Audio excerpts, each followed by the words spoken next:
Hey Knight fans, Kaley Budnik here with UCF's head baseball coach Terry Rooney for another edition of In the Dugout.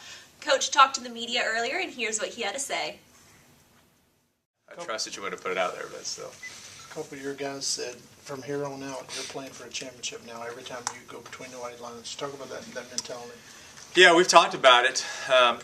What we did was I've talked about it a lot for our kids that I want them to understand the bigger picture. I think that's really important in meaning that, throughout the entire year in college baseball, you play 56 regular season games. That's a lot of games. Then I want our kids to understand the beginning of the season and throughout the season, the bigger picture, because I believe that gets you through all of those games and kind of the grind of the season when they know you're playing for an at-large bid, so to speak. So I think it's important. On Thursday night, when we got to Marshall, we didn't practice at Marshall on Thursday. We practiced here, we lifted, and then we got there. We had a nice team meal, and I mapped everything out for them. I don't hide it. I really don't hide anything from our guys. I said, fellas, look, the only thing that we're guaranteed is 10 games. That's it. 3 with Marshall, 3 with Rice, 1 with Stetson, and 3 in the conference tournament. And I said, that's how you have to approach it. Now, the great thing is that if we win the series, against Marshall, then beginning with the Rice series, you're playing for a championship every single weekend. That's the truth. We're going to be playing for regular season championship, Conference USA championship, and then hopefully well above that. So obviously it's exciting. It's exciting for these kids. Obviously I'm most happy and pleased for the kids in this program. They deserve it. It is an exciting time. But I will tell you this, and we have practice here later this afternoon, the only thing that matters is Stetson tomorrow night right now. You guys have worked hard all season long. You've talked about your goals for the season, but can you talk about what it's like to put yourself in a position to win the regular season championship on the last weekend? Well, it's a great situation. There's no doubt about it. I mean, it's anytime you have an opportunity, as we talk about, to play for a ring, it's an exciting time. It's the first time it's happened here in this baseball program since being in Conference USA. So obviously, the kids are excited about it, and they should be excited about it. But I think it's even more so. Not only playing for a ring, you're playing obviously for the future past, this weekend and the potential opportunities that come down the road. So it's a great time. Terry, that recruiting class you had with Darnell and Ronnie and Sween, Brey, you knew they were ranked 4th, but did you tell yourself, man, we have a chance to do something special with this crew? Yes. And when I say this, I don't want to sound arrogant in 1 minute in saying this, but I mean, I knew this day would come. I mean, you have to believe that as a coach, and you have to believe that as a player. I knew that this day would come, and these players knew that this day would come. That's why they came here. That recruiting class that was ranked 4th in the country, all of the kids that are juniors right now turned this program around. They did. And those guys coming out of high school, each one of them had a lot of opportunities to go different places, and each one of those players decided to come here because they believed in what could be. They understood the tradition of UCF. The tradition is great. We'd fallen on hard times since going in Conference USA, and they believed in what the vision was. So obviously, to get to this point, it takes a lot of people. It takes a lot of players, no matter what year you are, past assistant coaches, current assistant coach, administrators, but specifically from a baseball standpoint, that recruiting class, turned this around. Having a guy like Joe at the back end of your pitching staff, I mean, he has a swagger to him, has a confidence about him. Talk about what he means to your team. Joe Rogers is without question a leader on this team, and he has been, from the get-go. You can lead in all different ways. I mean, you certainly, number one, as a player, you have to lead by example in the way you carry yourself. However, I will tell you this.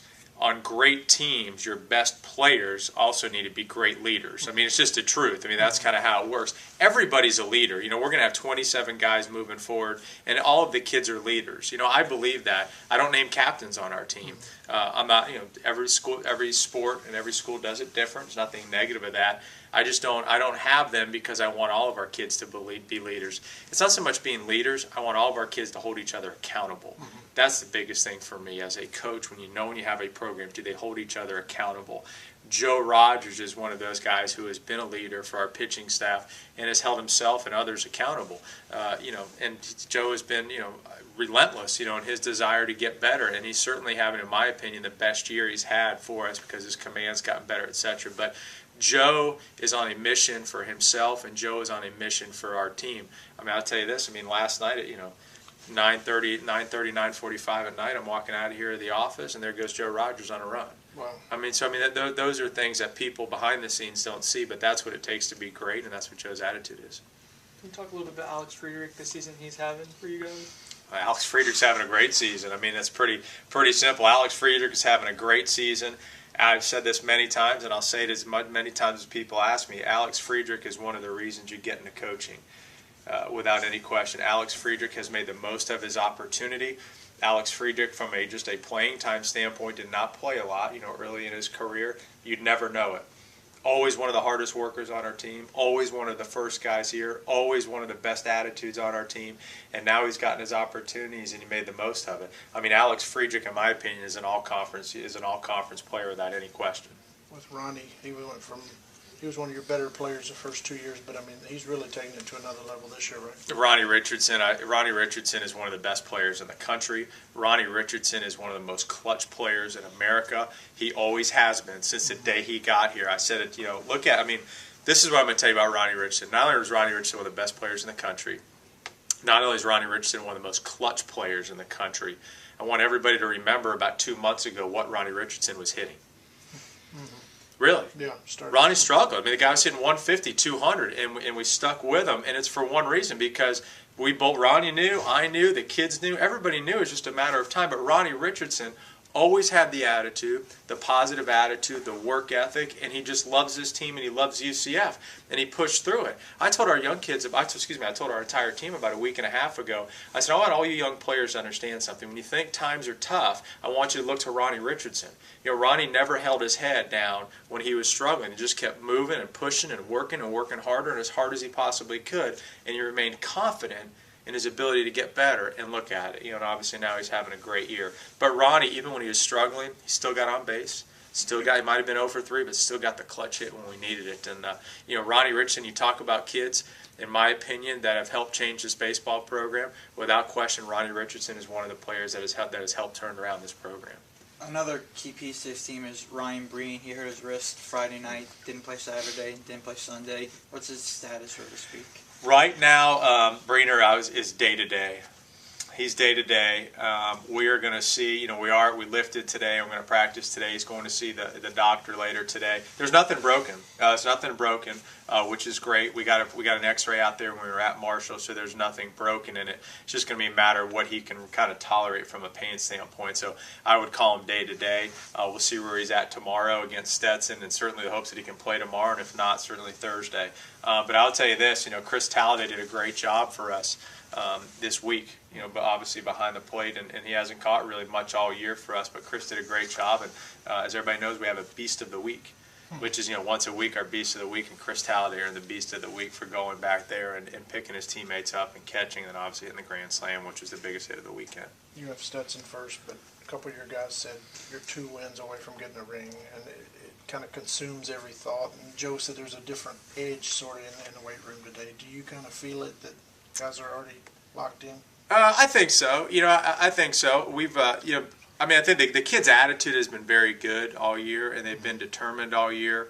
I think I want our focus to be Stetson. That's what matters, and our focus needs to be that we need to begin playing our best baseball. That's how we're going to move forward. We're going to put ourselves in position to win a championship or get to a regional by just being consumed one pitch at a time. Listen, we played okay at Marshall, but we didn't pitch very good. Really, I don't want to be the negative guy here when we're playing for it, but I'm going to be a realist. That was the worst weekend of pitching we've had it collectively, probably all year, to be quite honest with you. Our starters did not pitch well. The end of our game did a nice job, but our starting pitchers did not do a good job, and we need to get better. For us to put ourselves in position moving forward into the postseason, number one, we got to have some consistency in our rotation, and they need to pitch better. And I don't know what it's going to be yet, but I might change some things up, to be honest with you, as we move forward. My job is to put our team in the best position to win, and if our starting pitchers don't get better, then I'm changing it. You talk about pitching. Have you decided who's going to pitch tomorrow night? Eric Skoglund will start tomorrow night against Stetson. And have you given thought to it, but have you made any decision as far as this weekend goes? I'll decide after Stetson. Yeah. One more question about Alex. Can you kind of just talk about the mental preparation it takes to not a starter for 3 years and then to be put into that position and to just off the bat, he's just been strong from start to finish this season? Yeah, we talk about it all the time. what you were successful when you take advantage of your opportunities. The only way you're successful if you haven't played a lot when given the opportunities, if you work hard prior to that point. I mean, that's simple. When you get your opportunity, if you haven't worked like a starter, if you haven't worked with that confidence level, then you won't be successful. Alex Friedrich doing well statistically this year is because he worked extremely hard all the way before that. What are some of the little things that he does that has set him up? Number one, he's a great athlete. I mean, he's one of the best athletes on our team. I mean, the guy's got a great arm. He can run. He can throw. He's probably the strongest guy on our team, pound for pound, in the weight room. So, I mean, what he does, he's got some tremendous tools. And this year, obviously he's put those tools into play, from an offensive standpoint. He's got, 6 assists, I think? Yeah, he's got a good arm. Yeah. I mean, he's got it all. But tools-wise, he's great. Just talk about the opportunity that the team has this week and just to close out the regular season to get momentum. Well, I tell you, when you look at the schedule at the beginning of the year, I think the first thing that anybody who followed our program was you see UCF and Rice, at UCF for the final weekend. And it's your hopes that by the final weekend that you're playing for a championship. I mean, we all believed it. The coaches believed it. They picked us 1-2. Obviously at the beginning of the season, and here we are. So it's an exciting time for the kids. Well, Coach, you talked with the media, but one thing they didn't bring up is my favorite topic: who earned Beast of the Week? Our Beast of the Week this week went to Chris Talladay. Very well deserved, obviously. Chris, for a couple of reasons, but we've talked about the Beast of the Week is not only what you do statistically, it's what you do for the team. Obviously, we had the unfortunate injury with Ryan Brey, our starting catcher. Breener went down. He'll be okay. He'll be ready for this week. No fracture. But Talladay went back there just in a split second. Caught 2 great games for us, did a tremendous job back there. And then obviously, in my opinion, had the hit of the weekend, with the grand slam in Game 3 against Marshall and kind of, turned us around, so to speak. But, Talladay earned the Beast of the Week for his toughness and his resiliency to go back there and picked up the team. Now, you tweeted on Sunday that the Knights are Orlando's team. They have 40 wins. They're nationally ranked. So we're taking on a championship series against Rice. How important is it for the fans to come out and support and get an absolute packed house against this series? Well, I think it's huge. I think it's huge. I think that it's for these kids. It's for the players. The players deserve it. These kids deserve it. They really do. I mentioned those accolades just because I want our kids. I like bragging on our kids, and they do. They deserve it. They work so hard, and they've put themselves in this position. I mean, they have 40 wins. They're nationally ranked, and they're playing for a championship against Rice. But even before that, obviously, we've got Stetson on Tuesday night, which is going to be another great game. So 4 great home games to finish up. But I think it's important. We talk about UCF being Orlando's baseball team. There's no greater opportunity. I mean, here it is. I mean, if you like baseball, number one, if you like baseball, no matter how old you are. Number 2, if you're a fan of UCF, period. I mean, if you're a fan of UCF, you should come out. If you're a fan of UCF sports, you should come out. If you have season tickets for football, you have season tickets for basketball, you've never been to baseball, come to baseball. I mean, these kids are playing for a championship. You got a top 20 team in the entire country. What else do you want? And this is the reason that we built these stands.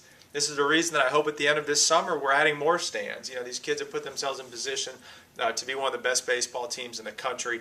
You look up and down college baseball. There are a lot of schools, even in our conference, that are averaging 3, 4, 5, 6,000 fans a game. There's other teams in the country that are having 7, 8, 9, 10,000 a game.